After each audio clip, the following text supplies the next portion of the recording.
Hello, hello, hello, and welcome to another live ukulele lesson with me, Matt Stead. In today's lesson, we're going to check out Tulogi or not Tulogi. That is the question. What we're going to do is we're going to explore the benefits and drawbacks of both types of string, high G and low G. We're going to think about what kind of songs and repertoires suit each ukulele better, either high G or low G. We're going to look at that in a lot of detail. And we're even going to try out some pieces. So don't worry, if you've got your ukuleles today, we are going to do some playing as well. So we're going to do a little campanella piece, a little bit of claw hammer and a little bit of fingerstyle as well. So you can kind of see for yourself what works best. Hi Anthony, if you've got both high G and low G ukes available, grab them both because we can really experiment with this. If you've got one or the other available, just grab that, absolutely fine as well. Or if you've got no uke available, you can watch this and I'll give you an idea as to what to buy and what might suit you best, basically. Now, just a couple of things before we get into it. The sheet music, not the sheet music, well, I suppose there is sheet music on it. The worksheets are available. All my members of my website get them at no extra cost, and you'll find them on the website, mattsteadukulele.com. Then just go into the members area. You can also buy them from my PayHip site as well, which you'll find a link to. And I'll keep it on screen as well for most of today so you can see what's going on. What I'd really love is to make this a bit of a discussion. So if you've got any questions or even your views this time, so you don't hold back. If you hate low G, be honest. If you hate high G, be honest. If you just want to share your opinion, just let us know as well. I want to make this really kind of conversational, so we can have a chat about which we prefer and why and which songs and stuff. And also, I hope I'm going to shatter some preconceptions as well, because a lot of time people will say things like, well, Hawaiian music sounds better on low G and on high G, and that's not necessarily the case. There's kind of pluses and minuses for both, so we'll go into that in a lot of detail as well. Just before we get stuck in, hi Wayne, hi Pam. Just before we get stuck in, just to let you know that our next live lesson, of course, will be in another fortnight. And for that, I wanted to go back to a bit of a tutorial. And we're going to look at jazzing up the blues, which is one of my absolute favourite things to do. We're going to take a really simple 12-bar blues progression in the key of C, which you can use for all sorts of songs, Hound Dog, St. Louis Blues, all sorts of stuff. And then we're going to jazz it up by adding extended chords, jazz substitutions and things like that. And we'll also talk about the historic changing of jazz and blues and how they kind of mesh together at one point. So we'll have a look at that in detail. That's going to be in a fortnight's time. Hiya Karen, I hope you're doing well. Hope you're keeping well. And then we'll be back this coming Monday. Just as a bit of a heads up, we've got Kanakapila Monday, so if you want to get your ukes out and start playing, we're going to have loads of fun with that this coming Monday as well. Oh, and there's another Beatles tutorial on the way. I've done a chord version of this, but I'm working on a fingerstyle one. In fact, it's all done. I just need to record it. So yeah, that's going to be coming in the next couple of days as well. So keep an eye out for that. Okay, so just whilst I get this first sheet up, I guess the first thing I should do is just take a bit of a quick poll on the comments. Which do you guys prefer, and which do you play most of? Let me know in the comments, high G or low G, and we'll do a bit of an unscientific count to see which you prefer. I guess first of all we should really talk about, oh hi Les, I guess first of all we should really talk about what is a low G, what's the difference between the two, just in case anybody doesn't know. So on a standard ukulele we have what we call reentrant tuning, and reentrant tuning is where the lowest two strings are your inside pair, C and E, and then the outside two strings are your highest pair. So we have lowest in the middle and then and highest on the outside. This is often referred to as "my dog has fleas." I've no idea how that came about, but it is "my dog has fleas." So that was the original ukulele tuning. There's a lot of kind of myths about how it came about, which I'll talk to you about in just a second. The alternative is what we call linear tuning, where we go from the lowest note to the highest note. So we've got low G, an octave lower. So it's basically the high G will sound like this, and low G will have that kind of octave below feel, okay? And that can have lots of different uses. For a lot of people, it kind of makes more sense because you go from the lowest string to the highest string. But that's the two main types of tuning on ukulele. There are other tunings available, and we are going to talk a little bit about that later on as well, which should be quite interesting. Just going to get some of your views up on screen. Karen saying she prefers low G, seems to play more low G than high G, but really it depends on the piece and her preference. Pam is currently only high G, it's like the classic. Anthony likes them both but doesn't often use his low G. Indran is high G. It was about 50-50 so far, which is interesting. Let's see, we've got Dennis. Dennis is working on both, likes the brilliant sound of high G and low G for playing melodies, and we're going to talk a little bit about that in a minute, which will be really lovely. And Wayne says he likes both, depends on the arrangement he's playing. Lately low G has been his main go-to tuning because most of the fingerstyle I'm working on is for low G. And Liz is saying she's not long had her low G, but she's getting used to it. Love the richness, but find my high G easier. So keep them coming, guys, but a real kind of mixture, isn't there? Hi, Robin. Hope you're doing well, Robin. A real mixture there of views, which is really fantastic. That's what I wanted. I love it. My friend Craig Chi, many of you know him, plays with Sarah Maisel. And he calls it high G or wrong G, which I think is quite funny. Now, the reason that's given for ukuleles having the outside two strings being higher than the lower is that when you strum kind of that traditional island strum. Oh, we got Christopher Davis Shannon. So I knew if you came into this, you'd say high G, Chris. But I think you've got low G on one of your electric ones. Is that right? I'm not sure. Yeah. And in Adrian saying high G sounds a bit more traditional Hawaiian, and yeah, I think that's partly true, but there are some exceptions which we'll see in a minute, which is interesting. But yeah, the idea behind reentrant tuning is that when you strum, the two strings that feature a little bit louder in the mix are the outside two strings, because it's the first one you hit on the way down. Particularly if I strum here over the sound hole, you can try this if you want. You can really, if I dig in, you can really hear that high note there. And then when my finger comes up, the first string that it hits is the high A, right? So you kind of hear more of those strings than you hear any of the others. And that's kind of what gives the ukulele in reentrant tuning its kind of bubbly nature. And traditionally, ukuleles were tuned a whole step up as well, which would give them even a bit more of a brighter sound. Now, historians disagree slightly over the reasoning behind this. So the most accepted story was that two Portuguese Madeiran instruments went from the island of Madeira in the Atlantic right around to Hawaii when there was a famine in Madeira, and a ship called Raven's Crag took loads of emigrants from Madeira into Hawaii to work on a sugar cane plantation. And they took two types of instruments. The first was called, I think it's cavaquinho, I think I'm saying that right. And the next was machete de Braga. And the machete de Braga was a tiny, tiny instrument about the size of the earliest Hawaiian sopranos. And the cavaquinho was a larger instrument. Now, the cavaquinho I think I'm saying that right. I think I've got the right one. I always get mixed up. Had had the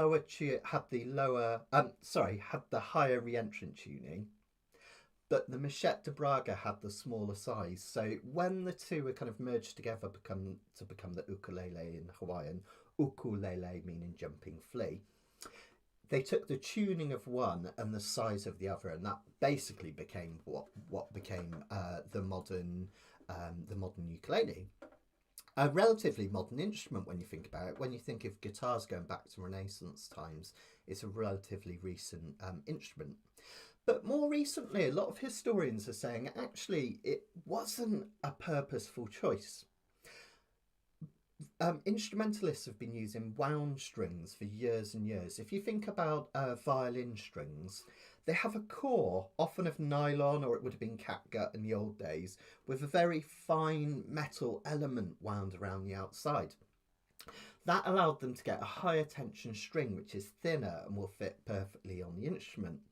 Now, in Hawaii in the 1880s and 1890s, it was really hard to source either the strings or the material for them. It was a lot easier to use the high G, which they could keep thinner because it would match, basically it's the same string they would use for the A string, just tuned down a little bit.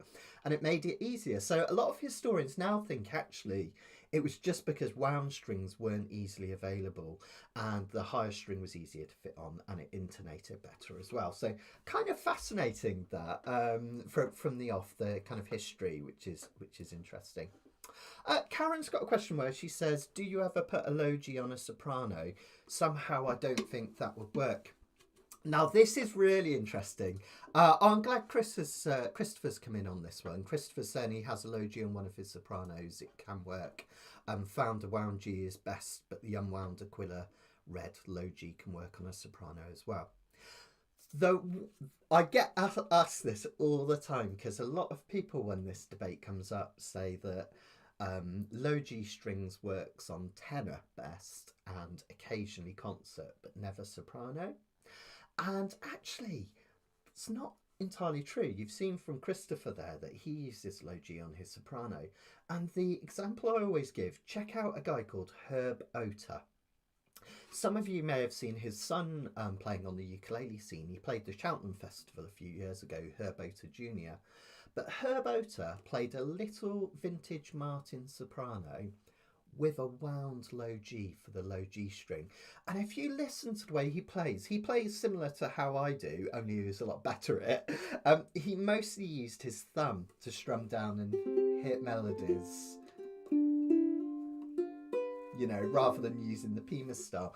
And it sounds really elegant. He uses this lovely thumb roll going over the top of that low G strings and into the others, and recorded some beautiful pieces.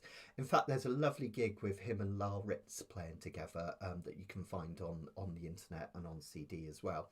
So you can fit a low G to a soprano, and like Christopher says, generally you need to fit a wound low G if you're doing so, because they have slightly higher tension than unwound. We'll talk about this in a minute in a bit more detail, but also they intonate a little bit better. Intonate just means when you play up the fretboard and you go up sort of, you know, from here. Is it still in tune when you go up here? And because the ukulele is quite a small instrument, sometimes it can go a little bit out, which is nice. Yeah, really good one from Carol here, who's asking, do low G and high G sound good played together? And absolutely, yeah, I think they complement each other beautifully because you get a slightly different timbre and tone from each. So you'll notice I'm going to use them as an example again, just because I can't think of too many ukulele duos, but when Sarah Maisel and Craig Chee play together, you'll notice that one plays in lower tuning and one plays in higher tuning, and you get that nice juxtaposition. But of course, I think they mostly use baritone tuning and standard tuning, but that mixture of linear and reentrant goes together really beautiful. Yeah. Oh, here we go. Christopher's sharing one of the La Ritz and Herbota albums. Fantastic. I'll bring it up on screen in a minute. There's some fantastic, stuff. La Ritz was an amazing ukulele player. He used to play a tenor ukulele, but with baritone tuning, believe it or not. And that's why it has this really kind of mellow tone to it, which is lovely. I was actually watching a documentary on Brian Wilson from the Beach Boys recently. Rest in peace, Brian. And Lyle Ritz, the amazing ukulele player, also played bass on Pet Sounds. How cool is that? And he played ukulele on a few Beach Boys numbers, so really cool. So that's the main difference between the two. Let's just think about some very generalised pros and cons for both, and then we'll think about which might be better for what words and what songs and whatnot, which is interesting. So, and Dennis, you could have a 5-string ukulele that has a high and a low G at the same time. And in fact, you guys that watch my videos a lot will know I use one of those, and I'll get it out a little bit later so you can see it. So I'll show you that as well. But yeah, good point, Dennis. You can actually have both. So let's think of some of the pros for high G. It has that classic bright, bubbly Hawaiian sound for those exact reasons that I was mentioning earlier, because your outside 2 strings are the highest. Okay. Again, there are exceptions to this with Hawaiian music, but that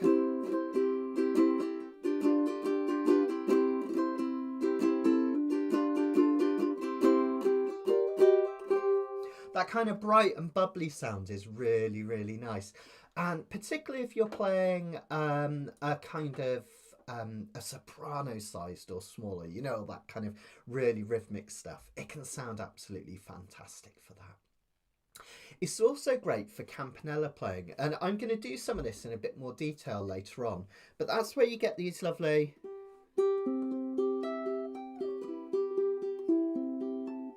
and you get these notes that ring over each other.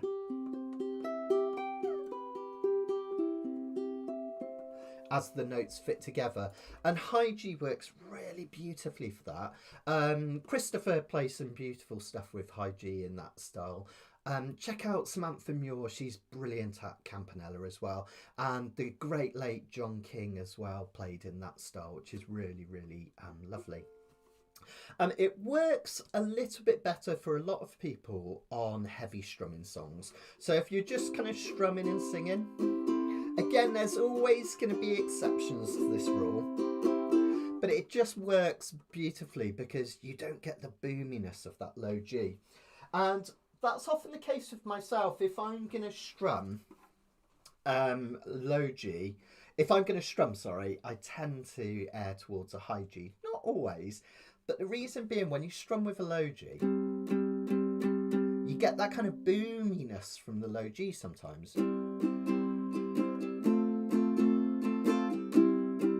I'm really exaggerating it there, but can you see how that low G is a little bit louder than all the other strings? Now we're going to look at this in a bit more detail later on, but there are ways you can compensate for that.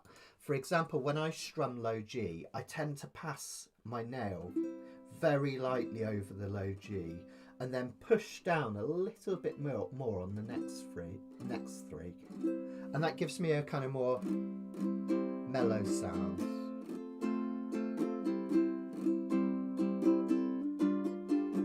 And it levels it out a bit. But again, generally with high G or low G, if it's a really heavy strumming song, I will tend to go for that high G because it just equals it out.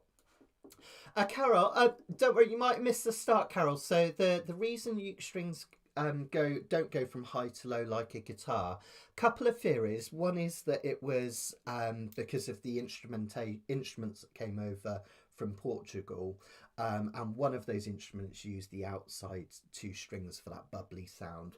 But the other opinion is that those low G strings just weren't available, or what would have been low A strings probably at the time on Hawaii. So that's kind of part of the reason. But yeah, quite unusual to have a re-entrant tuned instruments. There aren't that many of them around.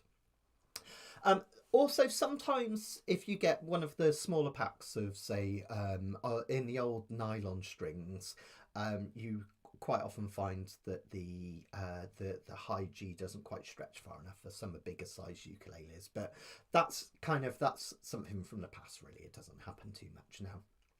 Let's have a look at the cons then of high Gs. You've kind of got a bit more of a limited note range. So make sure I pick up the right one. The reason I chose these two ukes is they're both solid koa ukes made by the same guy, More Better, and they've both got a very similar tone, and they're both strung with exactly the same type of strings, uke logic, if anyone's interested. One high G, one low G, so it's a really nice direct comparison. So yeah, when we're playing a scale, so for example, if I was to play the G major scale, let's play it. You can have a go at this with me if you want. I'm going to play the 3rd fret of the E string. Then I'm going to play the open A, 2nd fret B, 3rd fret C, 4th fret D, 5th fret D, sorry, 7th fret E, 9th fret F sharp, and then the 10th fret for G. So we get this. Okay, that's your G major scale. Now when I come back down, whoops, hope if I played the right notes right. Notice I can play the whole scale through to that G note there. But if I keep going down,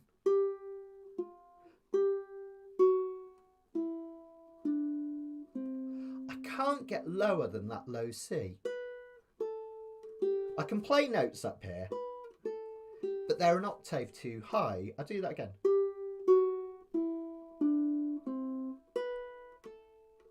It doesn't quite work right because of that high G string and that particular type of tuning.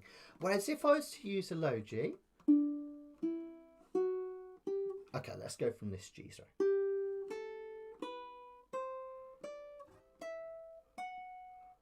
I can go all the way up. Now notice when I come back down, I can keep going. I always forget that F sharp and G. Here we go. You can do the whole, you can do 2 octaves in the key of G, which is a really common key on ukulele. So for many composers and players, that's so useful. You can hit those lower notes, which is really, really lovely. And it also means for certain scale shapes as well, this kind of... you can play that scale shape up and down all over the ukulele fretboard, which makes soloing easier. So it gives you extra notes. The way I use that, you know, those of you that do my Canicapilas on Monday, we often use these pentatonic scales, don't we, which look and sound something like this. Now, the nice thing is, because these strings are a fifth apart, and this one's low G, I can even play these 2 notes up here.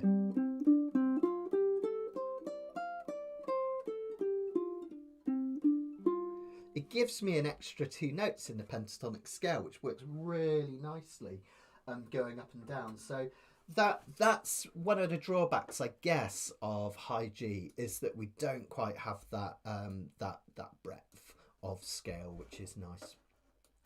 Angie's come up with a brilliant question. By the way, hi Angela, hi Philip.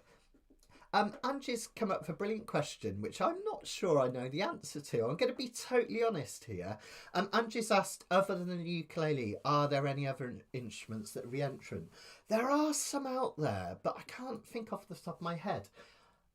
A banjo, a 5-string banjo, has a high, I think it's a G string on the top, but it certainly has a higher string on the top nearest the player. And then it goes linear, so that's technically re-entrant, a 5-string banjo. So there's one, I guess. There probably are others, but hopefully somebody will come in and comment and save me on that. But The banjo saved me there. That's one that I certainly know has some re-entrant tuning when played like that. Let's continue with the negatives, if you like. Sometimes it could be less suitable for bass lines for finger style or when you're finger picking chords, because you don't have that nice kind of moving bass line. I had a really nice example of this. A little while ago I did a tutorial on Dear Prudence. I've been obsessing about the Beatles recently, as well as doing my ukulele course. I've been collecting their back catalogue on vinyl, and I've been watching the Get Back sessions again. So I'm a proper Beatles nut at the moment. But Dear Prudence has this lovely. Let me just yeah. So it has this nice intro, which is something like this.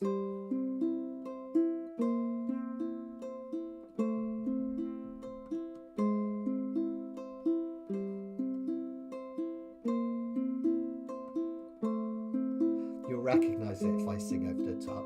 Dear Prudence,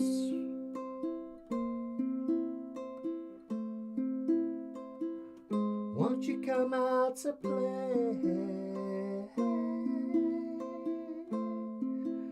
And that sounds really lovely, doesn't it, on this low G, because we've got that nice low note in the bass that we start with. Let's get this out of the way just temporarily.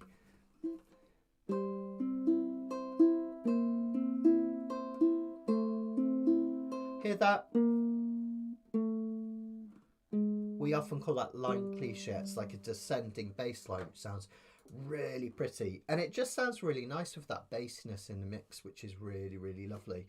If anyone wants to have a go at that, I've got a full tutorial available, but just so that we can have a go at playing, try it on your high G if you've only got high G, and you'll hear the difference, which would be really nice. We've got the picking pattern up here if you want to have a go. So basically what we're going to do is we're going to pinch the outside two strings. I like to use my thumb and my ring finger, but you could use any strings. You could even use two like this if you want, or you can use these two. Okay, and then you're going to pick the inside two, going down, C and E. Going to go to the A string and back. So it's like pinch, roll. And then if you want to have a go at the chords, we just do a normal C chord. Keep that C chord where it is, but just add a finger up here on the 3rd fret for this lovely B flat note. Take it back to an A, that's the 2nd fret. And then finally we take it back to this A flat note.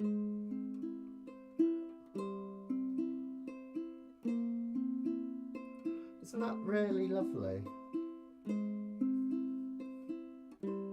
So you could try that later on both your high G and your low G ukulele and see what you think best. I'd be interested to know if anyone prefers the high G version. Just let me ever so quickly have a try of that, just so you can hear it.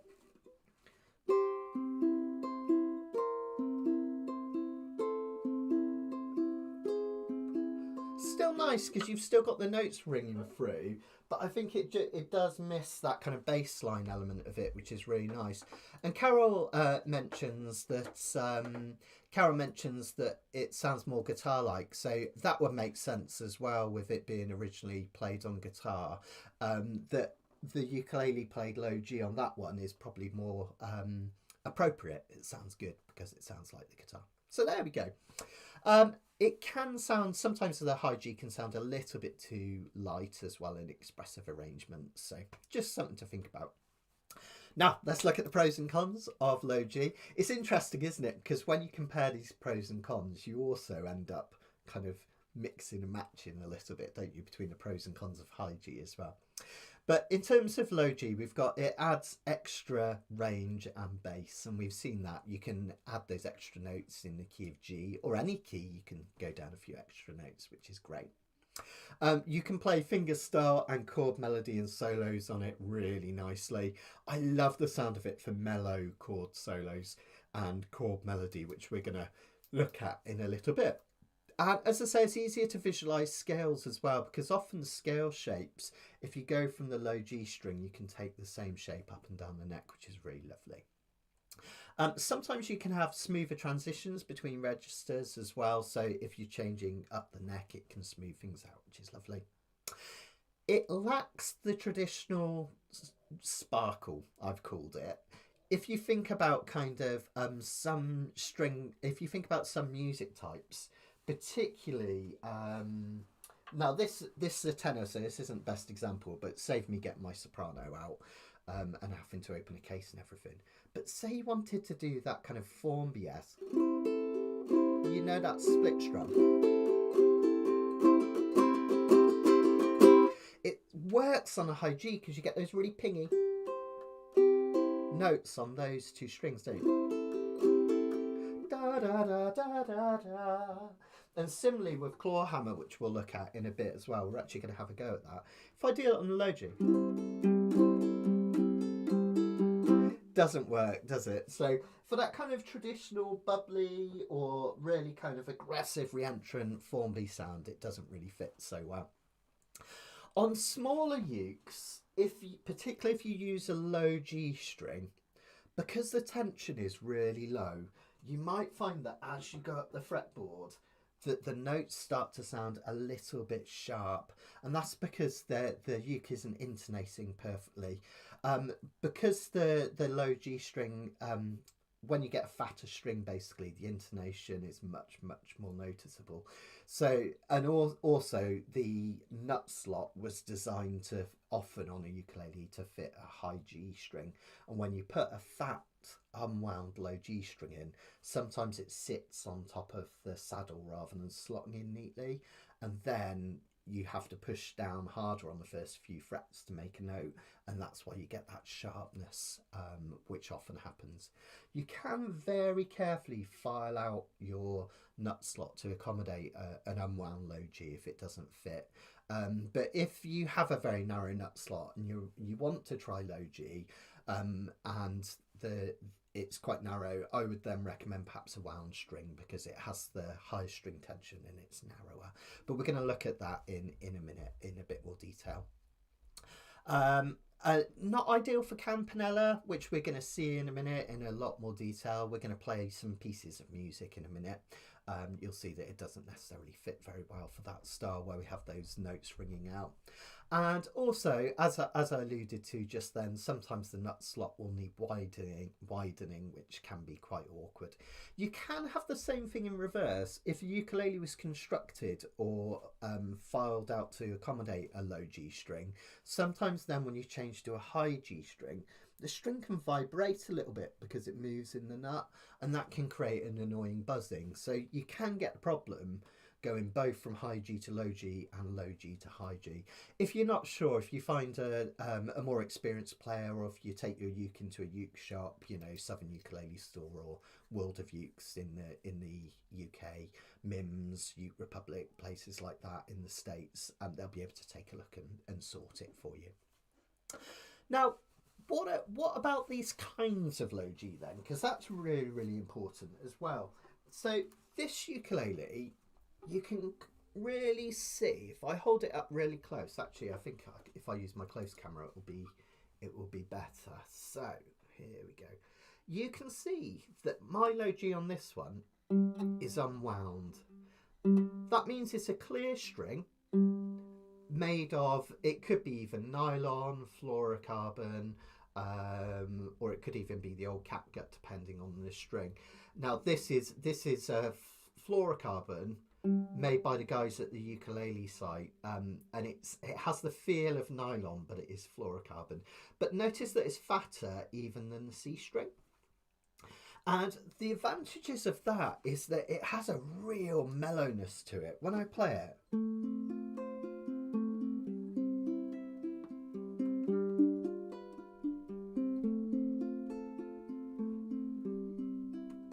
I think it has a real kind of gentle depth to it, which is really nice, and it's particularly nice when you're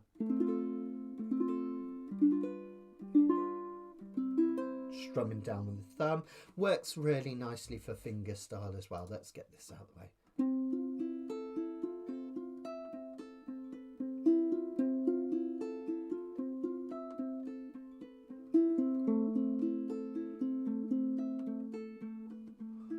Okay, The only trouble is, and excuse the headstock, I know it's a bit saucy, but it's, if I hold it there, hopefully you can't see the rude bit anyway. Notice that it's really thick. So this uke came strung low G. Chuck actually made this for a low G, this nut. So the nut slot is a little bit wider to accommodate that low G. And you can see that this nut slot, for instance, is a lot thinner than this one up here. So that's made to accommodate it, which is really nice. One of the advantages that I love about this type of low G string is that when I play up and down the fretboard, because all the strings are unwound, my fingers will slide really neatly.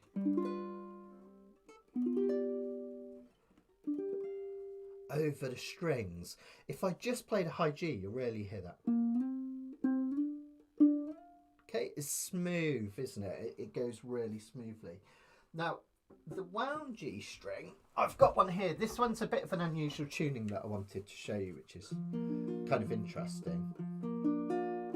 And really out of tune. Now this one has a wound low G. I've actually tuned this half a step lower because the tension was quite high on it and I didn't want to hurt the ukulele I made.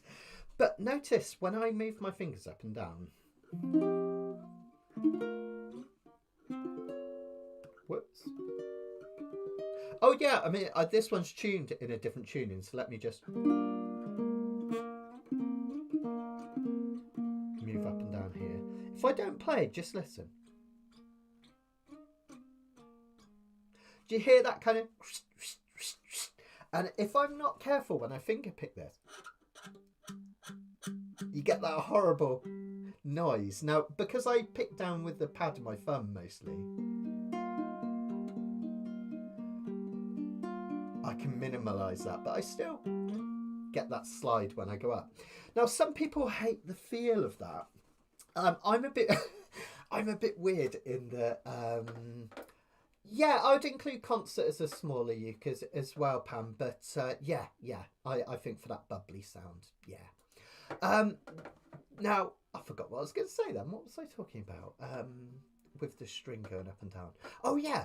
Now, if you get kind of clammy hands or like sweaty hands, like I do sometimes when I play, particularly now because it's absolutely boiling hot here in the UK, that wound string can feel a little bit uncomfortable as you go up and down. It's a bit like if you ever stroke a velvet cushion, it makes you feel a bit funny. It's that kind of feel, or like some people describe it as like nails down a chalkboard. It can sometimes just have a funny feel on your fingers. So I'm not a massive fan of wound strings for that reason. And some people really like that sound, that natural swish of going up and down. If you listen to early Bob Dylan records, in fact I think all the way through Bob Dylan, but particularly when he was playing acoustic guitar, you hear a lot of that string noise, and he kept that in his records to give it this organic feel. So some people really like that. Now there are things that you can do to kind of accommodate that a little bit. So first of all, when you're strumming a low G, what you want to do, as I say, is you come over that low G, try not to hit it dead on with the side of your finger. It's just going to cause a boominess. Try and bend that finger a little bit further back than it normally would. So if you have it like this normally to strum, just pull it back a little bit more. So when it passes over the strings, there's a shallower angle. So I consciously, whenever I'm playing low G, have that shallower angle as opposed to a more aggressive one when I'm playing high G. Sometimes I'll actually physically just move the uke a little bit out as well, so I'm not coming down so hard on that. And then when I'm finger picking, when I'm playing the wound low G, and I do sometimes, I use more of the pad of my thumb on this string and more of my nails on the other, so it kind of levels out.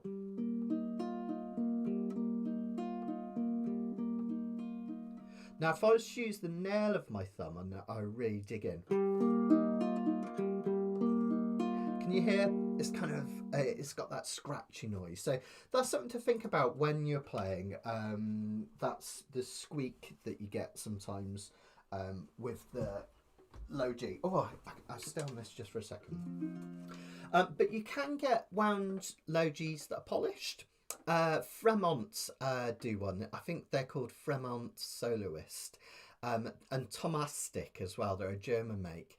They make wound strings where basically they then polish all of this, all of those ridges out, so you don't get that noise when you play up and down.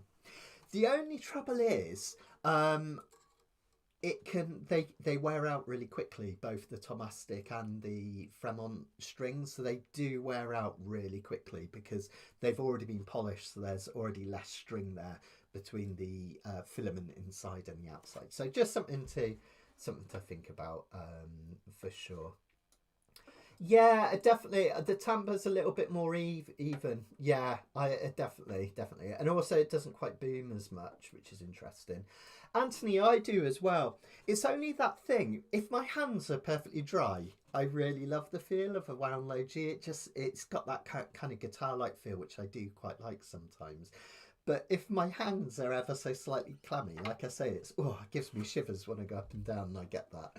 But yeah, I like that organic noise, and I always leave it in whenever I'm recording. I always play right up to the mic, and I kind of like the sound of that organic thing, which is better as well. But as you see, you can accommodate it. Now, we're going to talk a little bit more about Hawaiian music in a minute, but this uke is quite interesting.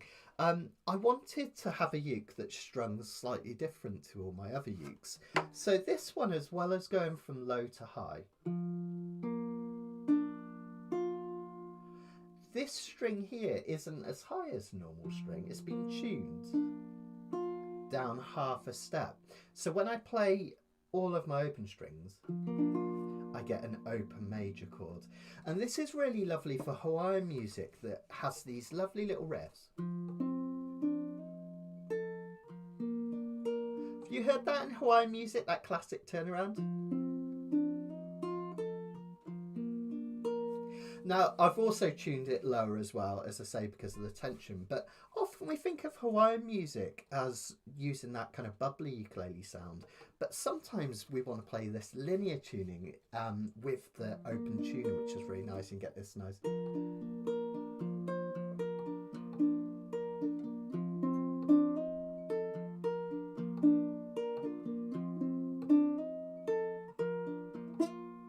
You can even do all those little... trying to remember. No. There it is. You could do all those turnarounds in this tuning as well, which can be really, really sweet. So sometimes Hawaiian music will use that open tuning, often called ki ho alu, which means in Hawaiian slack key. And it's more often played on guitar, but if you watch someone like Led Kaapana, who plays slack key guitar, when he plays his ukulele, he also plays that in slack key tuning so that he can kind of play the way he did as he grew up on the island of, I think it was Oahu, wasn't it? Led Kaapana, but yeah, interesting. Karen's just, let's have a look. Oh, Karen's asking we've got a couple of things here actually. So Karen's asking, saying when she changes strings, she normally changes all four. I've only ever changed one string when I've swapped out the high G to low G. And do people reuse strings, e.g. if they don't like the sound of a particular uke, they'll put them on another uke instead? So two questions there, really interesting, Karen, and I'll answer both of those because they're both relevant.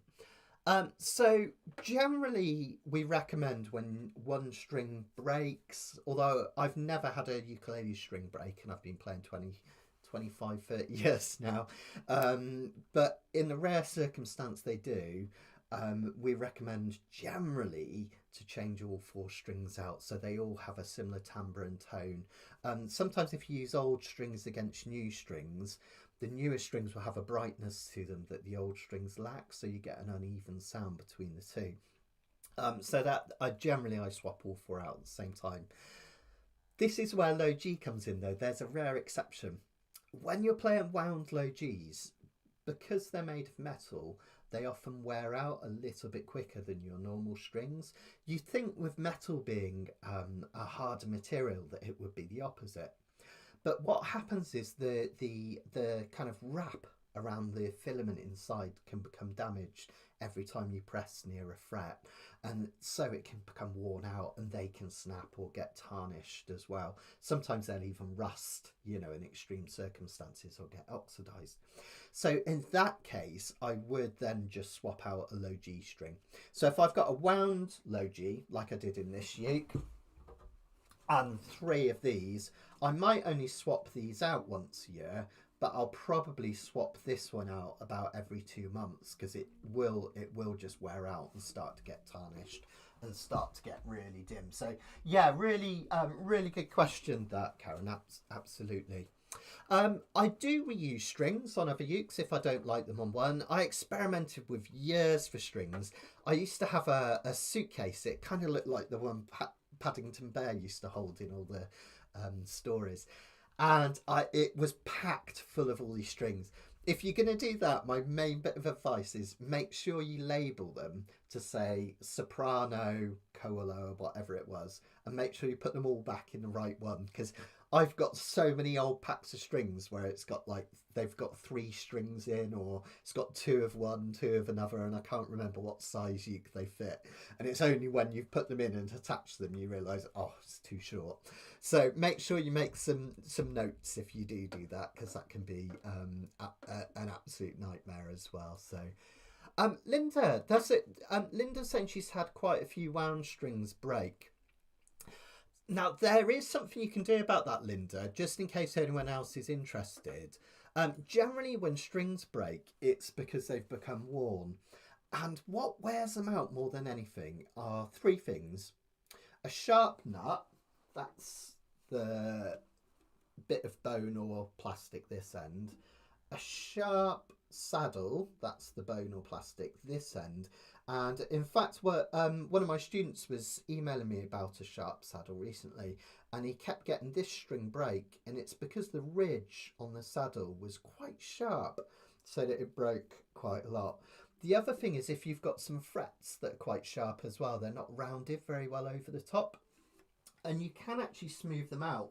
Frets are a little bit more difficult, and unless you're feeling really confident, I recommend taking it into a luthier or a music shop to get that done. But the saddle and the nut, sometimes it just needs a little tiny bit of sandpaper.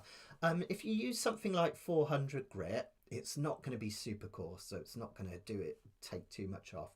But sometimes, particularly on saddles, I'll just pass it over. Sometimes it only needs like 2 passes of a bit of sandpaper, and it will just smooth it off, move away that edge, and it will just make it a little bit more playable. Just be careful, because if you take too much off, that ridge might be on a particular part of the saddle to help with intonation. So if you just smooth it, it's fine, but you don't want to kind of lower it too much. But yeah, just something to think about if you're getting a lot that break. It's probably one of those things for sure. And here, just down the bottom of your sheets, I mean, we've kind of talked about this already, but the advantages and disadvantages of wound and low unwound. We've got that louder and more sustained generally on a wound. It may squeak or buzz though. Has a bit more tension because it's got that metal around it. So it can help with projection. The unwound has that softer tone. It doesn't squeak, it's smoother on the fingers. And yeah, so slightly different there, which is interesting. We've got another great question from Angie. Angie asks, are old unused strings still good after a long time? With even if there's no expiry date. Some string manufacturers, I've noticed Martin do this and a few others, they will actually put an expiry date on their strings. I think with modern materials like fluorocarbon, I think it's such a dense compound, that I don't think I think they wear out when they're played, but personally I don't find old strings sound that bad. In fact, many of you will know, I used to have a ukulele shop called the Uke Room. I'm not kidding, I've had ukuleles come in, particularly vintage Martins, that are 100 years old and still have their original strings on, and they still sound nice. So I kind of think in our lifetime, don't sweat it. If your strings are a couple of years old, still use them. I think you'll be absolutely fine. I think the only problem is when they're played in. If they've been played on another uke quite a lot, and then you put them on another uke, then they might lose a bit of their luster as well. So yeah. Liz has got a great question. All this talk of changing strings, I've never changed my strings. If I play approximately 5 hours a week, how often should I be doing that? Now, this is a really great question. I'm glad that's come up, Liz. It kind of depends on the player because some people hit their strings more hard than others. It depends on how sharp your frets are and things like that. So it's really difficult to say specifically. And it kind of depends how much you care about tone as well. If you're super anal and you want your uke to sound like it is pristine best, I would suggest changing strings probably every 3 months, 3 months to half a year. I would change strings just because they lose a little bit of their luster and they can sound a little bit dull. But the key thing is, and I mentioned this on my uke TLC course, that a really good way to test if your uke really feels like it needs the strings replacing is to take the nail, even if you've got a short nail on your finger, and just run it underneath the string. Can you see that? If I come in close there, I'm just running my nail underneath the string all the way along. And if you feel, as you do that, loads of divots, like loads of bumps in the string, that's a sign that the string's wearing out, because where it's pressing against the frets, there's a little indentation in the string. And if that does become too big, then you can get a snapping string. So that's another reason to change if you want to avoid string breakages. Just have a think about that. But just feel. The other way to tell is if your string is getting really crystalline. You know how these clear strings, they look quite they're quite see-through, aren't they? Let me see again if I can bring that up closer. They're kind of nice and see-through, but occasionally you'll get a part of the string that looks really cloudy, and that's where it's weakening. And again, that's a good sign that you might need to change the string if they're starting to go kind of crystalline or cloudy. If you're using a wound string, like a wound low G, normally it's when it starts to look a different colour. So if most of the string is silver or gold, and then you've got this one bit that looks a kind of browny tarnish colour, again, that's a good sign that it's getting dull and you want to change it. I do have to caveat that because I play ukulele. I know I've got a few of them, but I've only got sort of 6 or 7 that I use all the time. I play ukulele probably 5 or 6 hours a day because of all my teaching and everything. And I always told people to change every 3 to 6 months. But to be honest, I've got quite a few ukuleles that haven't changed strings in about 3 years. So it just depends on your tolerance. They can still sound really lovely after a couple of years and be absolutely fine. It just depends on the uke and the string type. So yeah. Karen's got a great bit of advice. I like that. Wipe down your strings before you put your uke away. You might have noticed when I do my videos, I often have one of these microfiber cloths handy. And what I do is after I finish playing, I just literally just wipe this microfiber cloth up and down the strings, and that just takes out any dirt or grime. I know it sounds really cheesy, but I always make sure I've washed my hands anyway, because you don't want to get load of mucky stuff on there, obviously. But if you just wipe it down with a fluorocarbon cloth, that will, not fluorocarbon, microfiber cloth, that will help to make the strings last a bit longer, and they'll feel nice and smooth when you use them next time. I actually use the microfiber cloth on the body of the uke as well. If you've got a gloss finish, I always recommend just using a bit of breath and your microfiber cloth to wipe away fingerprints. Try not to use any cleaning products at all on the ukulele body itself. So yeah. Dennis got another good one here. Oh, hi Tim, by the way, running late. No worries. I think there's swings and roundabouts. I think there's goodness and not so goodness in both, aren't there? Dennis just asking, he's using concert strings on a tenor. Is that okay? It can be, yeah, absolutely. As long as the tension doesn't feel too high, they should be fine, Dennis. Sometimes the concert strings are a bit thinner, so when strung up to high tension on a tenor, they can be slightly more, sometimes you can get breakages a little bit more often, but you'll be absolutely fine actually. And in fact, Canalea, they use Worth Clear lights or an equivalent of that on a lot of their tenors now. And Worth Clear lights were originally designed to go on concerts and sopranos, so they do it and they sound great. So yeah, don't sweat it too much. The only way I would avoid, Dennis, or anyone else, is putting tenor strings on, particularly on a soprano, because they're thicker. The tension could be a bit high for the soprano. So just something to think about when you're doing it. And yeah, Carol, the answer is yes. I do it all the time. It's really good for that. So yeah, if I ever get grubby glasses. Now, I wanted to just show you this second sheet because it's really interesting. The other thing to think about low G, and this is kind of what I wanted to conclude with, but don't worry, we've still got lots to come if you're interested. But this is what I really wanted to reach a conclusion to. I actually don't think high G or low G are better. I think both have their uses, as we've seen.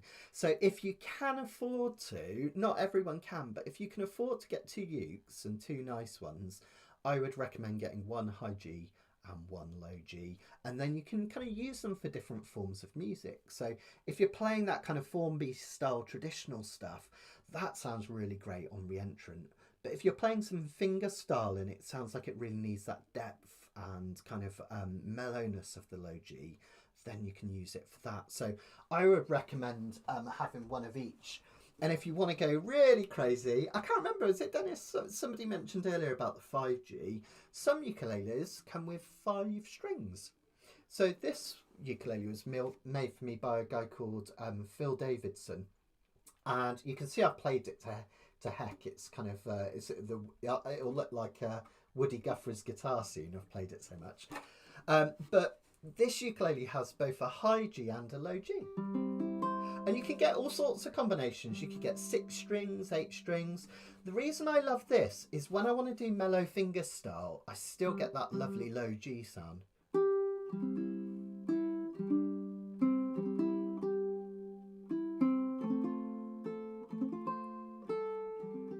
So if I want that mellowness, but when I'm doing kind of claw hammer sort of, or up picking frailing sort of,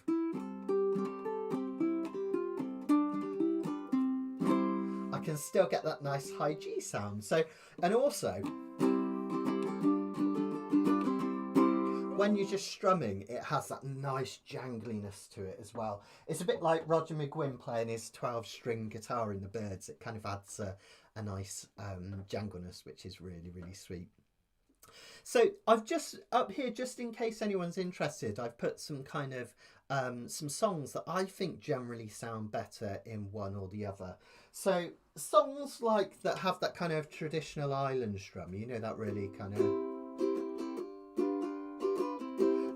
traditional sound, or very laid back. I really like high G. So here I've got I can never say his name, is it Jason Mraz? I hope I've got that right, because he has that nice gentle chuck sound on I'm Yours. I won't hesitate no more, no more.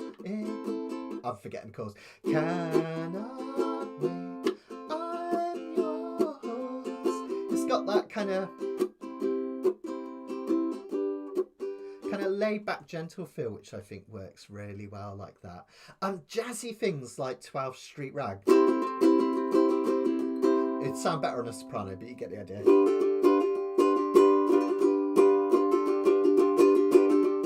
All that stuff, and all the fast, you know.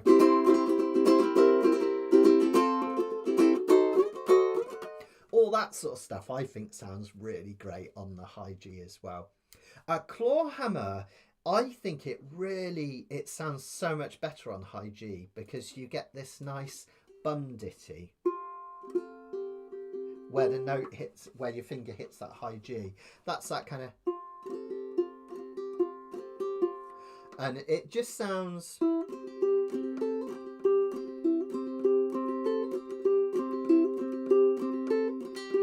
I think it sounds so much better on a high G. When I do that with a low G, the low G really booms.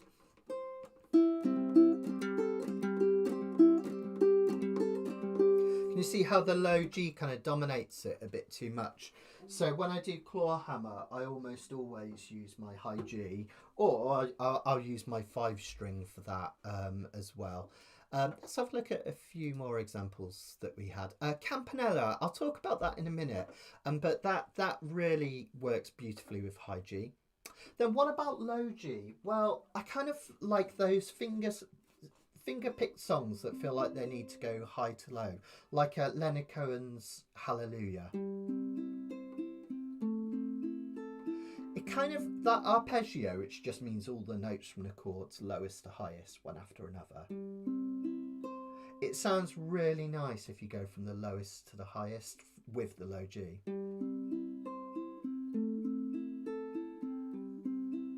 See if I can remember the song. Da da da da da da da da da da da da da.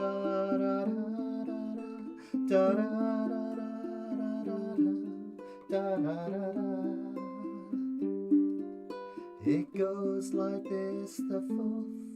It goes like this, the fourth, the fifth. I forgot a fifth. The minor chord and the major lift. You know how it goes. Anyway, I think that one sounds really nice with that low to high pick, which is really lovely.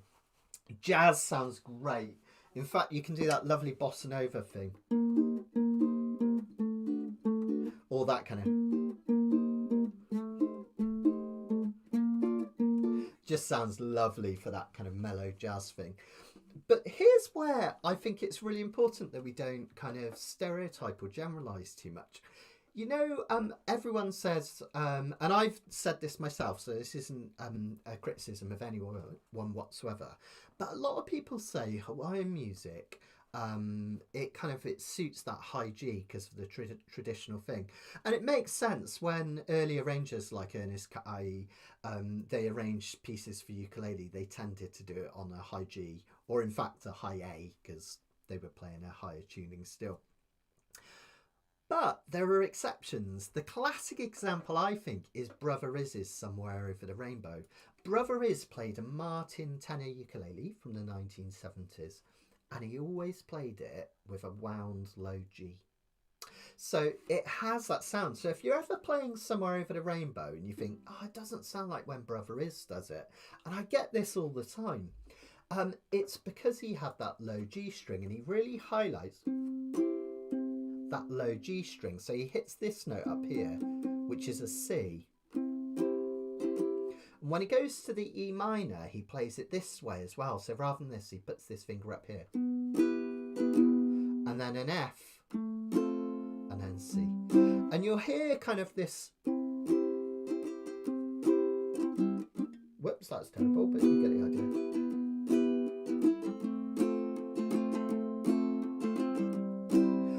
Those notes on the low G coming down.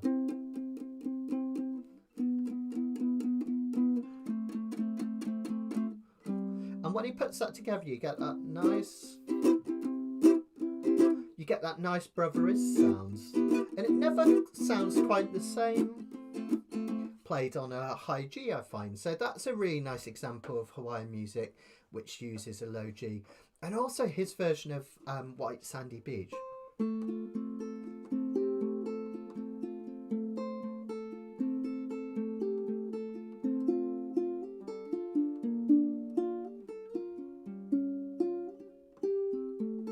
That kind of needs that depth of the low G as well, and he plays that in low G as well.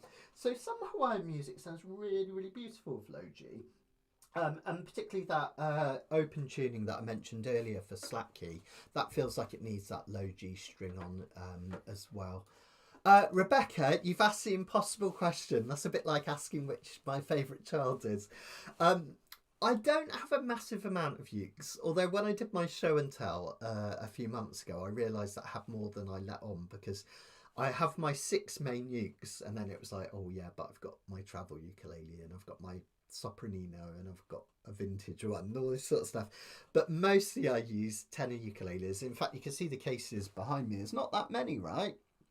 And they all have different kind of timbres and tones, so I genuinely could not say which I prefer most.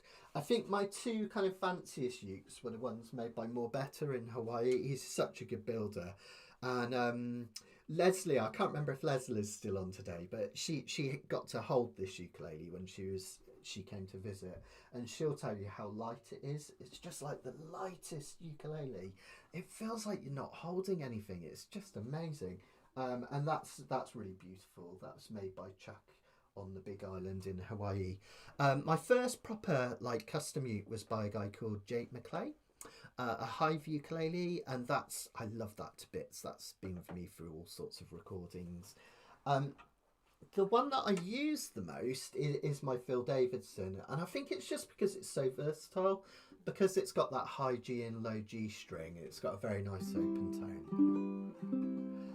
And because I'm not too precious about it, it's one of my absolute favourites. It means so much to me because Phil made it for me, and he lives literally down the road from me. But because I'm not overly precious, you know, I've played the heck out of it, and it's got scratches and bumps all over it. And I kind of love that about it, because it means that I can just relax and enjoy it. And if it gets another bump or whatever, I don't cry about it like I do with some of my other ukuleles. That first ding is the worst, isn't it? The first ding is the hardest. And Karen's just saying you'd need to up the 8 to 12 because you'd want wound and then... Well, yeah, that's it. That's the trouble. You end up with loads of ukes, don't you? Linda's loving playing classical at the moment. Jeff Peterson's got a fantastic classical book all designed for low G. I think you might be using that, aren't you, Linda? I've got a feeling so. Yeah, and also a couple of D tunings or open tuning. I love it. That's fantastic. Right, let's just finish off with a few specific examples that I gave here, just to kind of really illustrate my point why I think you need both. Now, I've been talking for so much today. I didn't realise I could talk about ukulele strings for so long. I apologise profusely. But I just wanted to give you a few examples, and you can take these away and play on them at home. Things that sound better on one or the other. Now, this is a piece that's called campanella style. That means that we have multiple strings ringing out at the same time. Campanella is, I think it's Spanish for bells, isn't it? It comes from classical guitar, or either Spanish or Italian. So campanella coming from, think campanology, bell ringing. And it's a particular style, and this is an early piece of music from Hawaii called Mauna Kea, and it was named after not the Mauna Kea mountain volcano, but actually a sailing ship. And it's by Ernest Kai, and it has this lovely, I think I'll stay here actually because that's not, you know, can't see too much like that anyway, but it has this lovely start where you hit the outside two strings at the same time. If you want to give it a go, you're going to finger an F chord with your little or third finger down here on the C note, okay? And what you do is you just ping the outside two strings first, like that, and then you strum up and down twice. Actually with another down at the end, so. Then you go to a G7 and you do exactly the same thing. Then a C7, you do exactly the same thing. Okay, so if we put that together.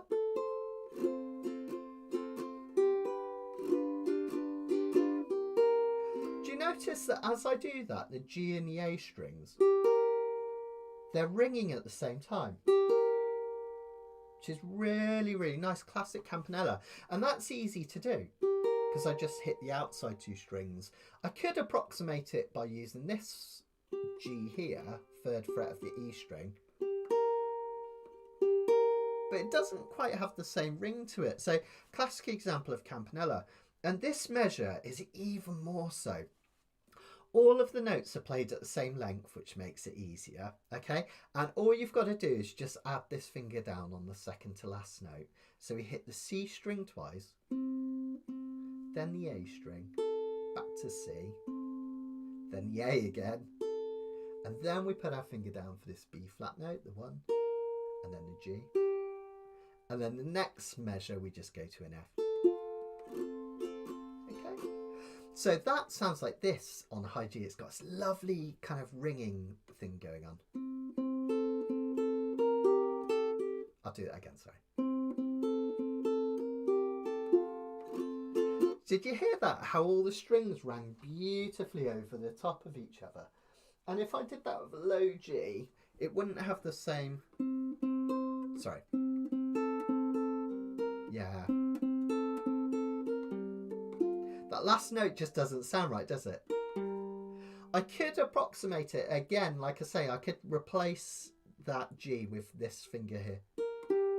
But then I have to take it off again when I go to this F. Whereas with the, so that would be kind of... So it can be done, but it's not half as comfortable or pretty or as easy to do as with the high G, which I think just sounds really lovely. So that's an example. Campanella sounds better in high G generally. Yay, love it, Angie, love it. Thanks, guys, thank you. And we love Jeff, absolutely. Now, this next one's another one which I think, again, it really needs a high G when you're doing clawhammer. This is an arrangement I made of Wildwood Flower, and it involves this bum ditty. When we do clawhammer, this isn't quite full clawhammer because I like to do this up and down pick. But when we do clawhammer, we have what we call the bum ditty. We hit a note down here, then we strum down, and we hit the top string with our thumb. You can almost say clawhammer as you do it. Clawhammer, clawhammer, clawhammer, clawhammer, clawhammer. And it really needs that hammer to be a high G. It sounds too kind of a big and bold on a low G. So this piece, you're going to pick an open E string. You're going to put your finger down on the first fret here and strum to it. Then you're going to go to the third fret, pick up, and then strum down and add your hammer. I'll show you what I mean. Okay, and you carry on that principle the whole thing if you want to have a go. So we get this.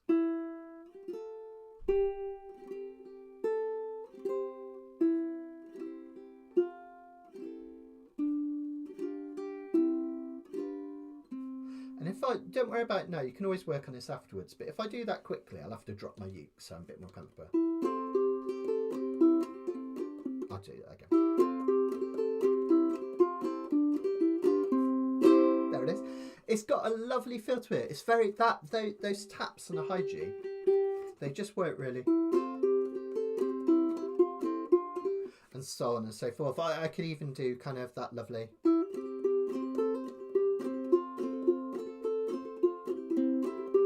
So you get that kind of lovely lightness from the clawhammer. Whereas if I do that on low G, it just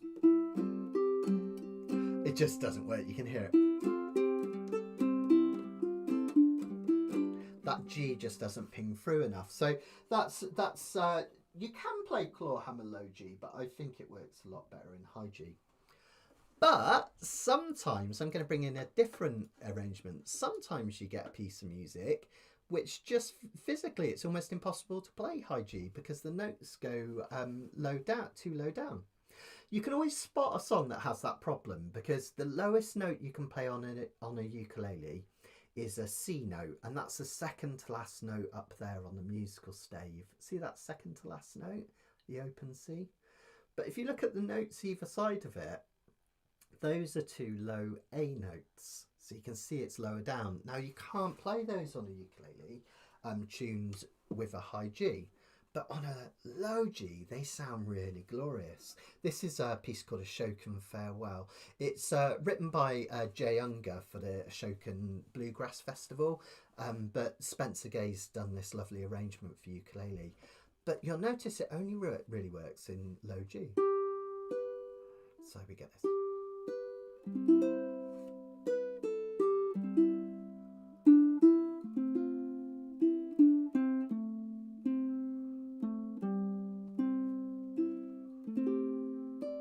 So can you see how those few notes on this measure, we've got a low A, a C, and a low A again.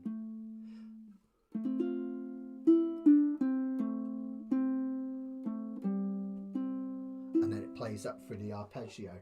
Now, of course, you can't do that on a normal ukulele because we physically don't have a note low enough. You can approximate it by just still hitting it. And you get this.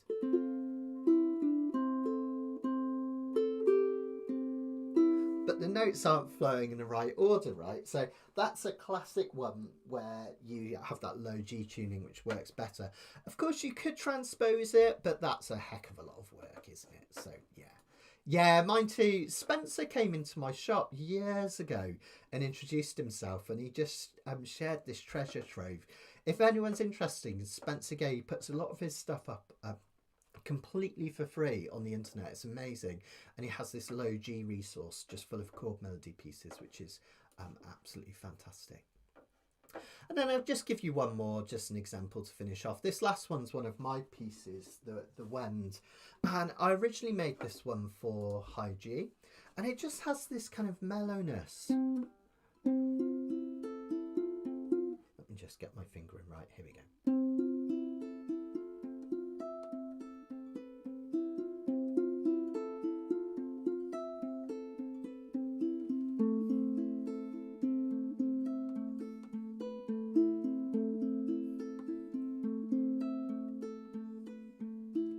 And it just didn't kind of ring quite so beautifully, because I love that low A which is there, which is really lovely. So again, a reason why you might need both. And then I wanted to show you one more example, just that I hadn't prepared before today, but I thought about it as I was getting ready. That's if I can find where I put my book. If I put it somewhere here, let me see, it might be down here. Ah, here it is. So this is my fingerstyle book, and some of the pieces I've done for both low G and high G. In fact, I've done them all for high G and low G. Sometimes when you go in between the two, just think about what notes you're going to hit in what order, and you might need to change them about a bit. And this is the last thing I just wanted to show you. I've gone too far. Let's see if I can find it. I'm looking for a piece called Pendulum. You have to shout if you see it. I'm too lazy to go back and look in the contents. It must be here somewhere. I think it's the next one after this. No, where is it? Come on, Pendulum. Sorry, guys. I'll be there in a sec. Now, the reason I want to show this is that... Oh, I haven't reached it. That's what it is. The reason I wanted to show this was I arranged this two different ways. And what I really wanted was I wanted the lowest note to come first, and it to sound a bit like a pendulum, like a grandfather clock, going backwards and forwards. So when I play this in high G, if I come in really close, the kind of the background bit, I play like this, and then eventually it has this nice. So on and so forth. But when I play it on high G, I always start on the C string first. So I get this low, high, low, high, low, high, low, high. So on and so forth, right? See how that's working. But when I do that on the low G string, if I play it in that order, C, G, doesn't sound right to my ears because I want to hear the lowest note first. So you'll notice, look really carefully at that first. I know it's hard to see on this screen, but if you look really carefully at that first measure, let's make it really big. Notice we've got low, high, low, high, low, high. Look what happens when I go to the low G version. Next page, I think. It's reversed. It goes G, C, G, C. Now that's really nice because that gives me the low first. Like that.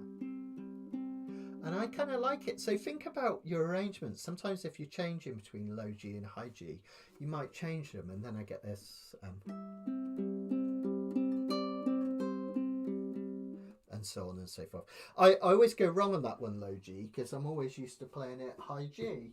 And my thumb just gets used to going the right way. And if I do it the other way... Yeah, there we go.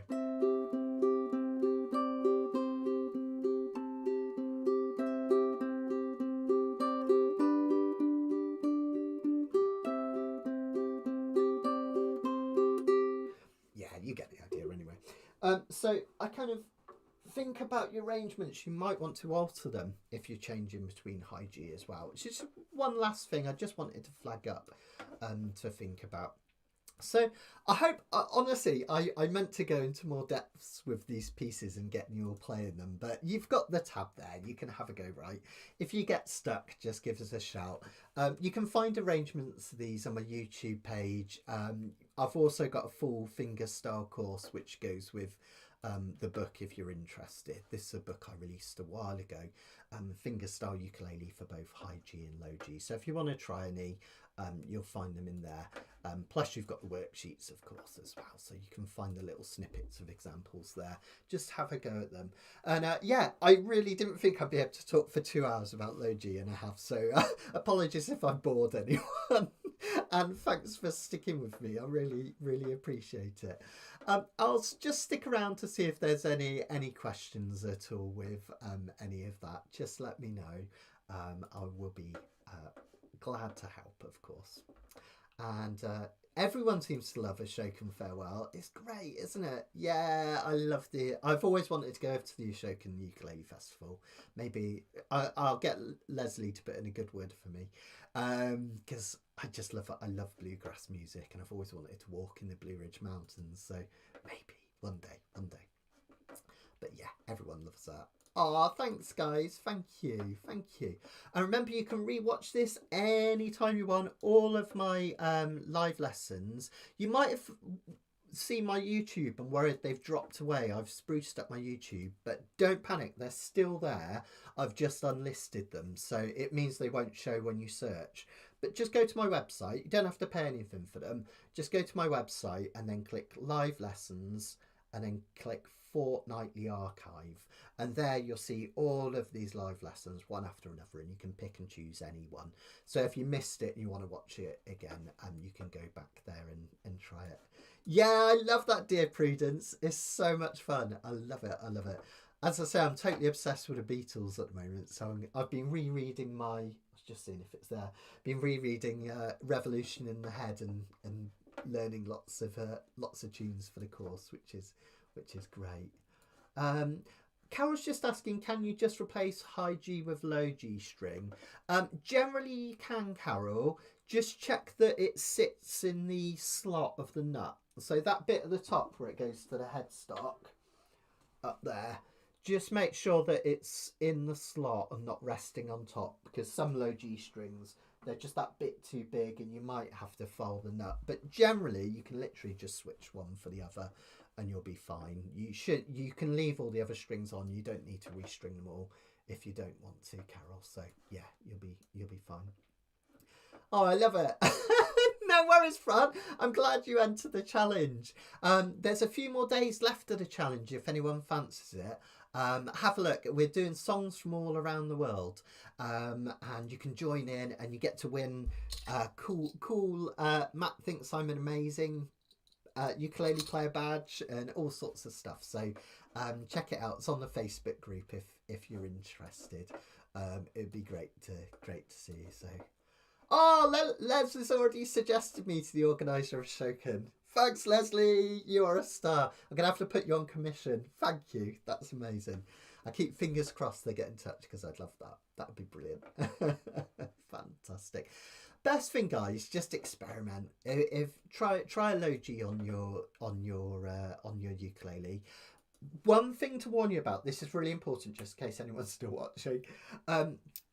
When you change to a low G string, if you've come from a high G, on your ukulele tuner, most of them will have different modes. I wonder if I can get some close cam. Let me see if I hold that. Will it? I think it might have switched itself off. Is it out of battery? Yeah, it's running out of battery a bit. Most of them will have different modes, and you press the button. Oh, it's not working. You can't really see it. Oh, I might have another one actually. Let me have a look. Ah, yeah, here we go. Can you see down in the bottom corner? It says chromatic. If I hold that. Come on, focus. Just do it. Sorry, just trying to get the thing to focus. Just have to take my word for it because it's a bit blurry, isn't it? But here it says chromatic, and if I press mode, I can go to violin, guitar, bass, all these others. Now, if you have it on ukulele setting, quite often a tuner will try and tune you up to a high G, and obviously then you're in risk of the low G snapping because it can't go as high as a high G. So on your tuner, just make sure it says C.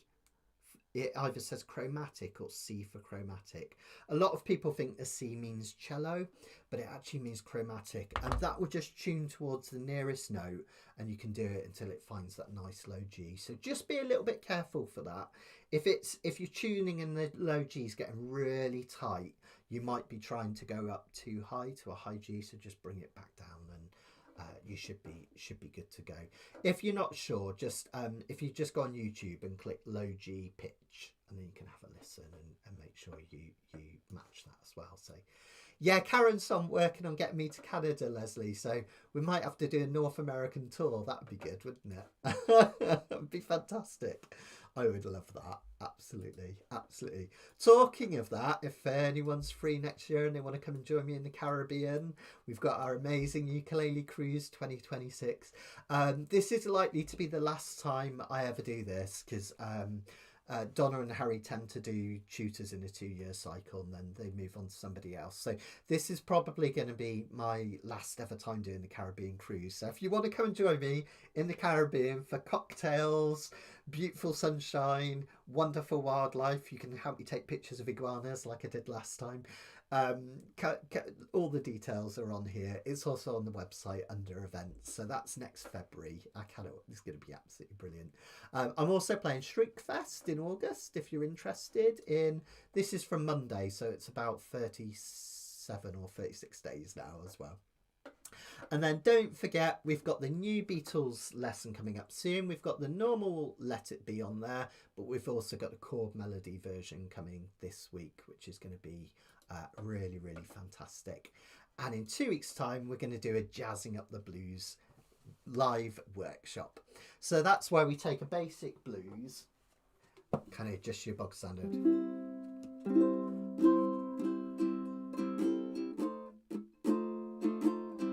and we're going to kind of jazz it up some beautiful diminished chords.